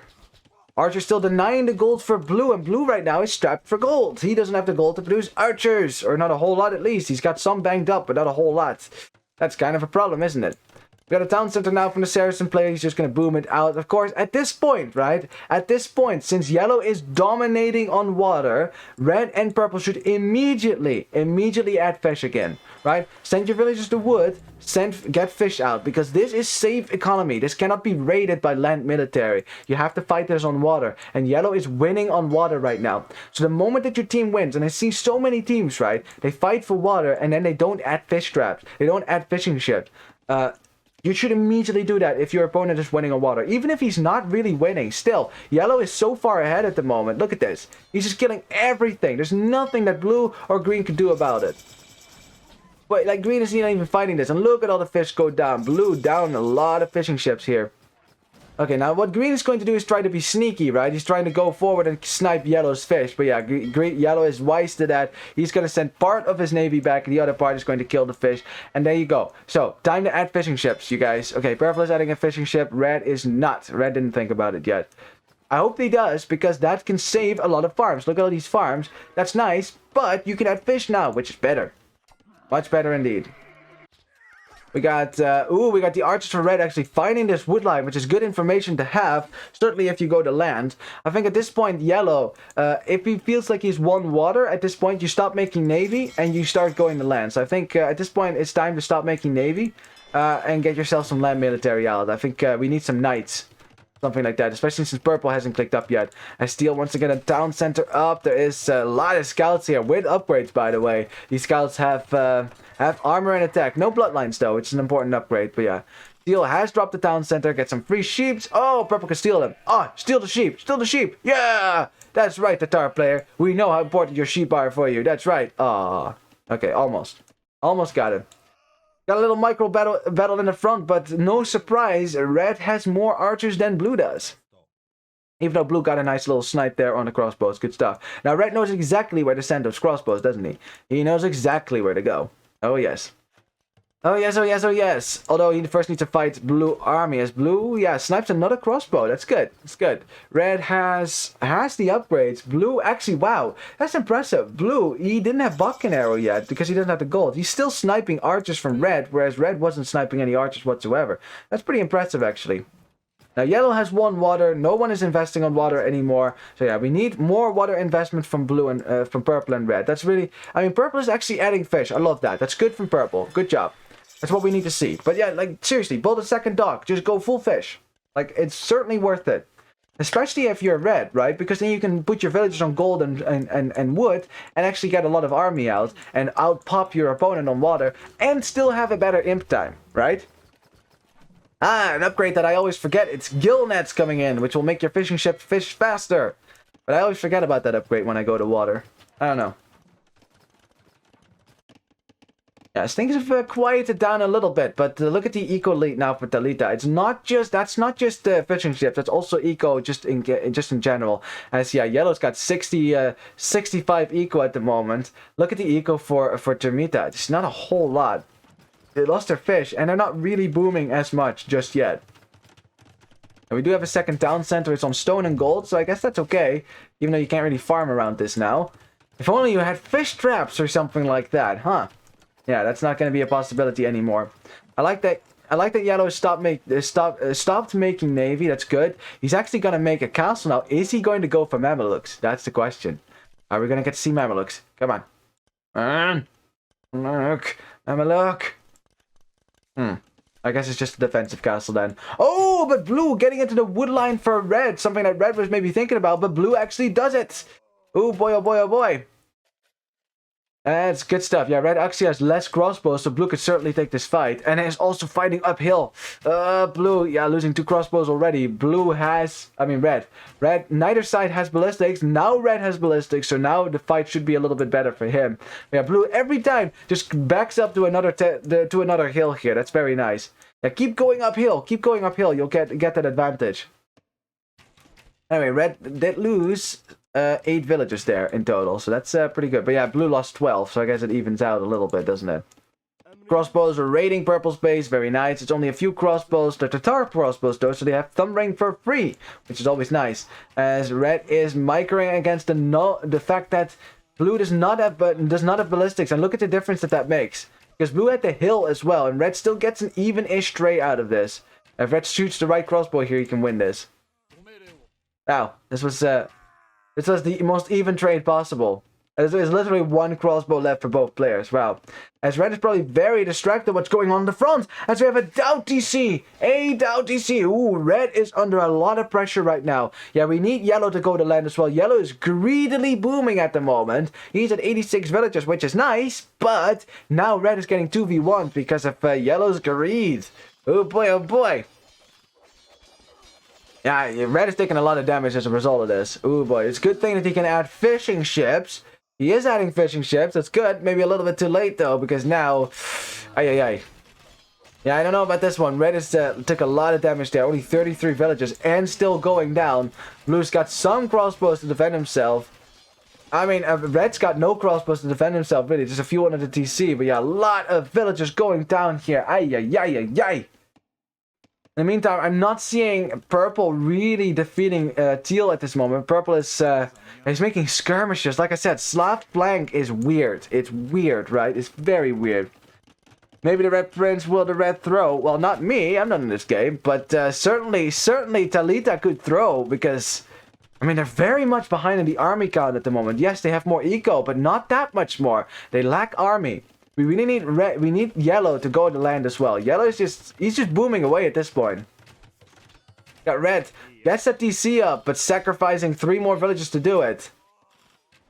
Yeah. It's tough going for now. And yellow, yeah, now yellow is going to be on the receiving end of some pressure as well. Here come the camels and things like that. And yeah, why not make Mameluke? Mameluke would destroy everything. Make Mameluke. It's a great unit. I love Mameluke. It's awesome. Teal's doing a good job raiding around. And again, the fish, it's not like there's that much fish from Talita yet that I would really say that they could still be ahead in the eco count. It's actually, if it weren't for the fish, it would be very even. In which case, it's not even because Turmita has more army.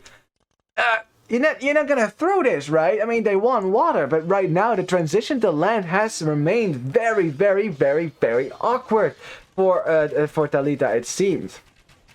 Yeah. But, I mean, let's not discount the fact that yellow has 110 villagers, right? So he is almost fully boomed. You compare it to green, that's 65 for him. For blue, it's 61. Only teal has 77 villagers. And teal has been booming every game, right? Teal has been pretty much done this every game. Oh, maybe not the last one, actually. Well, actually, at the worst boom last time.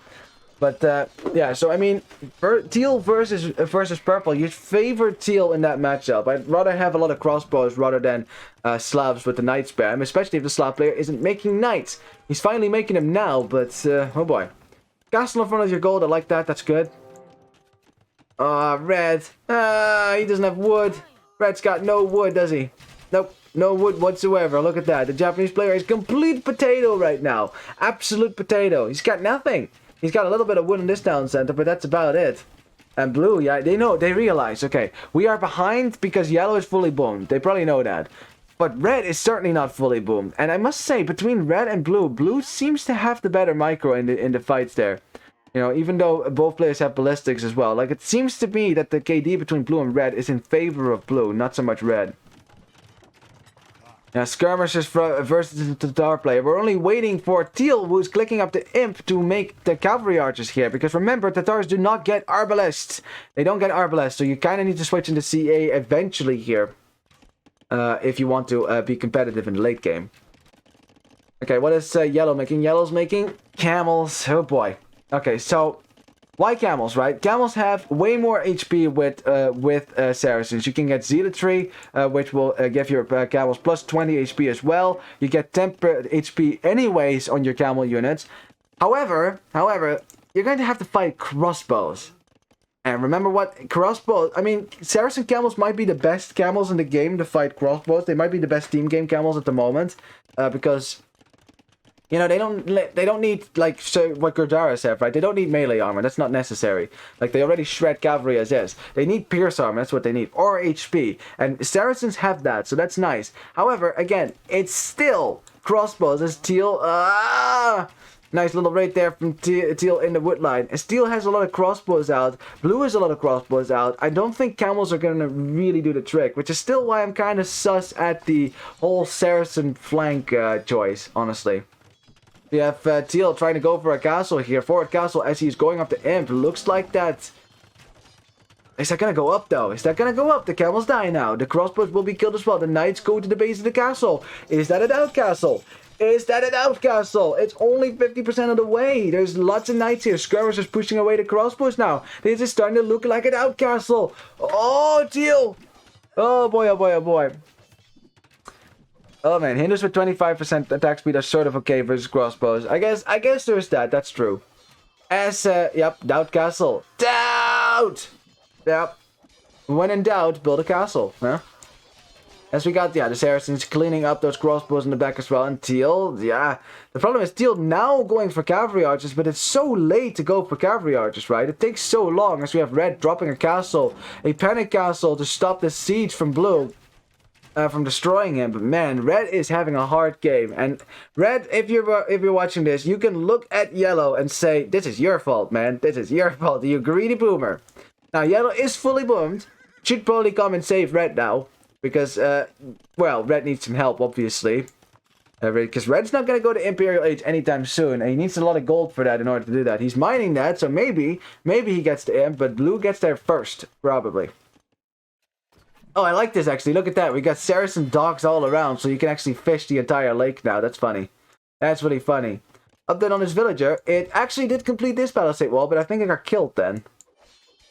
Castle for Teal is still not going up, at least not anytime soon. But the cavalry archers are coming out, and these are heavy cavalry archers, which lack some upgrades. But Teal is getting close to getting the full upgrades for sure. I like the expansion from Blue. That's pretty good, actually. We have, ooh, a score switch. Turmita actually taking the lead in the score. I can't believe it. It looked so good for Talita, man. They had their strategy worked out. It worked to a T. But Slav Blank really not doing a whole lot on this side, right? I mean, skirmishers in the end ends up being kind of nice against the cavalry archers. Certainly having fully upgraded skirmishers is kind of nice. Although, they're not fully upgraded yet, but they could be. They could be once purple hits Imp. Red in the meantime gets some resources from Yellow and also clicks up to the Imperial Age, so Red might be able to maybe trap this castle back, which would be nice, but Red can't really contribute when it comes to military. There's just no chance really. Turks for the SARS. Well, yeah, okay, you're right. But we were talking about camel sibs, Dita. Sarah got a pretty heavy camels to fight Arbalest, but at the end they will die to even paladins. I mean, heavy camels do destroy paladins though, but they don't destroy crossbows or arbalest. And yeah, Red is in no position to help the team. I think what Red really needed to do here, take some villagers, send them here, right? Send them here, expand in the back with purple, where it is safer, right? Instead of staying around with your entire eco in a place where Blue can easily kill all of it. So I think that's also a mistake for Red, actually. Like, he's only now going for a TC in the back here, that's nice, but he's still down to 24 villagers. Like, it's taking too long to reboom. You know, and you have the fish. It's not like Red doesn't have food. He's got plenty of food to reboom. It's totally fine. You can go for some fish traps as well instead of farms. You're all good, but you do need to run some villagers away because this economy is going to die fairly soon. As Blue will get some traps out. Cavalry archers versus knights. You gotta favor the cavalry archers with the extra attack is compared to crossbows. Yes, very nice. As the Slav player is just dropping castles left and right. Did he get the Detonets upgrade? The new Castellate's unique tech, which replaces 40% of your castle stone cost with wood. Which means you can just start dropping castles left and right. And I mean, I guess so, but here comes Green. And Teal is here as well. I don't think that castle is going to go up if Green actually commits to the fight here. Which it's not heavy camel just yet. That's 1 minute away. Purple trying the wall in his villages. Yeah, but there's already some trebuchets here. This castle will never go up. Nope. We're going to have to back up here. As all the villages get destroyed. Heavy Camel in for Yellow though. As Heavy Camel is coming in for Green as well. But he needs that upgrade at the moment. Oh boy. Oh boy, this is a hard fight to call. More HP for Green and for Teal though. So I would still favor Green even though he's working with Camel Riders, not with Heavy Camels. But in 5 seconds, that's going to change. 4 seconds. And bam. Okay, Green can clean now. Now he can clean. Looking at the military count, Turmita's got 150 military on the field. Only 54 for Talita A. Blue is getting closer and closer to Yellow's base. And sitting here wondering if letting red die was the play here. I don't think it was. I don't think it was. Red is just completely stuck. He's trying to trap this back. But yeah, blue is just going to trap red back in return. And red doesn't have anything to defend himself with. Purple right now, he's going full trash pretty much. Yeah, of course, Slavs. You can go for Boyars, which is a nice unit, but not against Heavy Camel. No, no. And definitely not for Rimba Heavy Camel, which, I mean, we need a Damalian player to get a castle. He does have a castle. He's getting conscription, and Farimba is coming in as well. He's lacking the second attack upgrade. He will probably get that as well. Farimba Cavalry will absolutely destroy Boyars, so that's not even an option right now. All the Slav player can do is go for trash. That's it, and that's not ideal at all. I think Slavs maybe just not... I still think Slavs should have been the pocket here. Pocket, boom into knights, and just go knights, right? Just go knights. I'll pop your opponent and have the Saracen player, even though he's winning water, have the Saracen player win water and then go for Arbalest flank, right, or something like that. Or at least maybe Mameluke instead of camels. Although Mameluke would die to crossbows. Don't get me wrong. What about Farimba camels versus archers?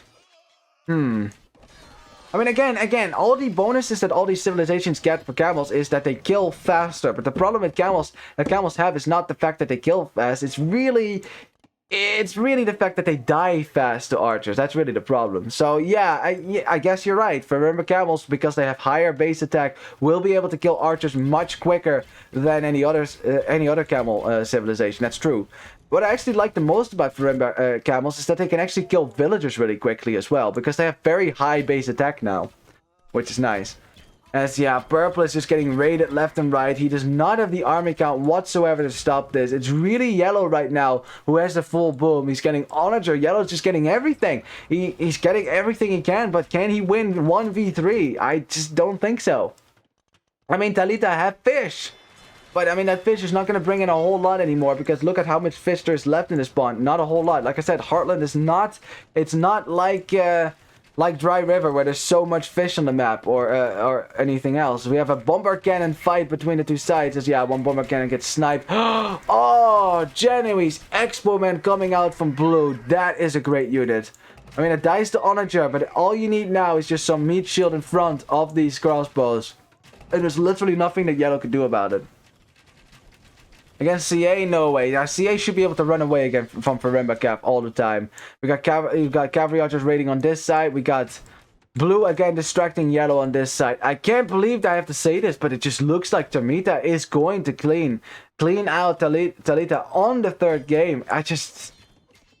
What a heartbreaking match this is. Heartbreaking. Talita was ahead. It was looking so good, but the Castle Age transition was horrendous for Talita. At least very much for Red. Like, Red got absolutely destroyed on his side. Red has never been able to boom back into the game. Yellow went for a nice boom. I mean, he certainly had a nice boom going. Nice bada booms. Let's go. The problem was that the result of yellow booming was that Red died. It came at that cost, and it was just not worth it.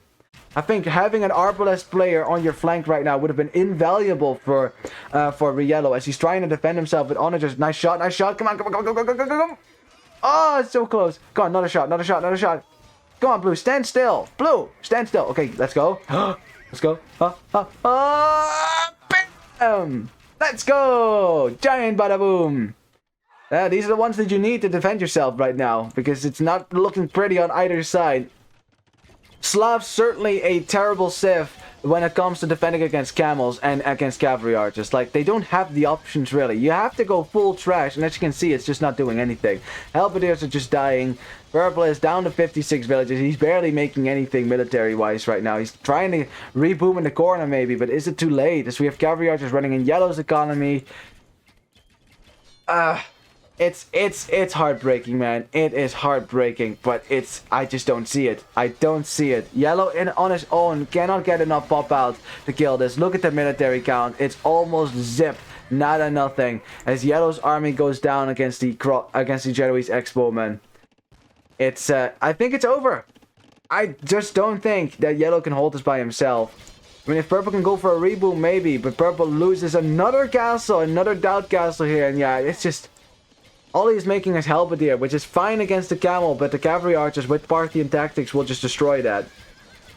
There's just I mean, do they have Parthian tactics? Yes, they do, because Ring Archer armor wasn't in yet. Yeah, you just bring your cavalry archers all across the economy, just snipe villagers left and right. There's so much eco to still raid here. Yellow's just stuck in a corner. And also remember, trade can happen for Turmita, even though that's really difficult in this map, because you can't wall this map whatsoever.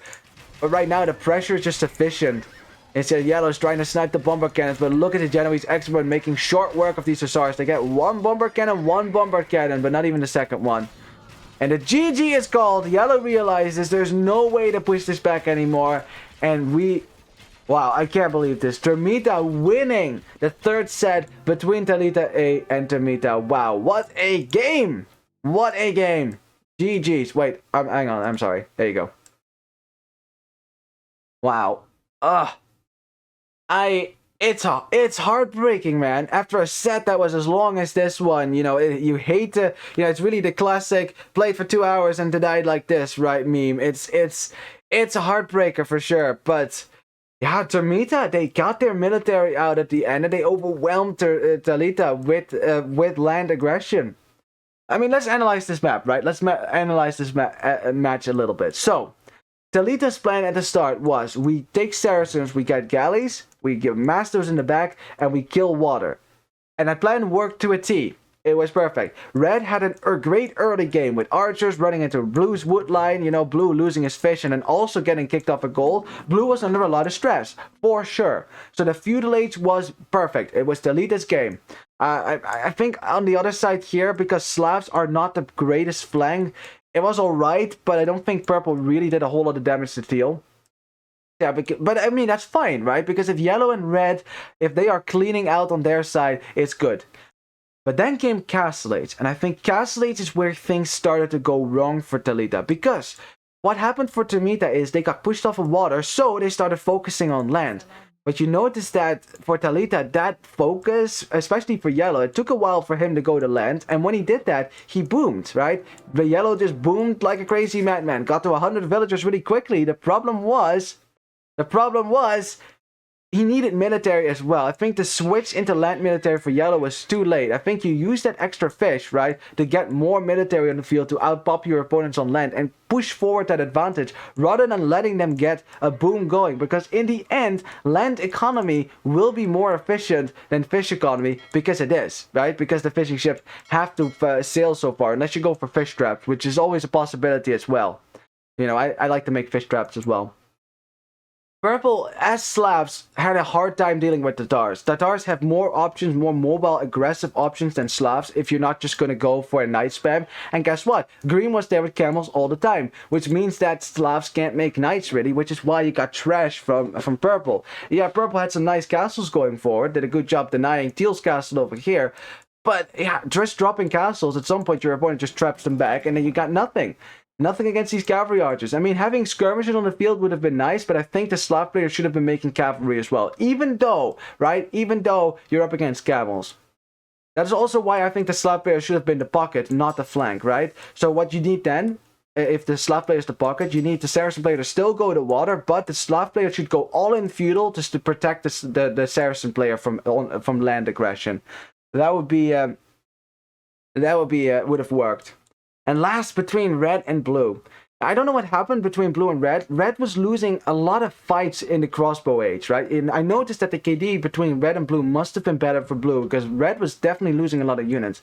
And then Red got 2v1s by the camels and by the crossbows, and he didn't have a lot of units whatsoever. And that went really quickly, really quickly. And I think Yellow should have been there with land economy. So Yellow's boom came at the cost of Red's life.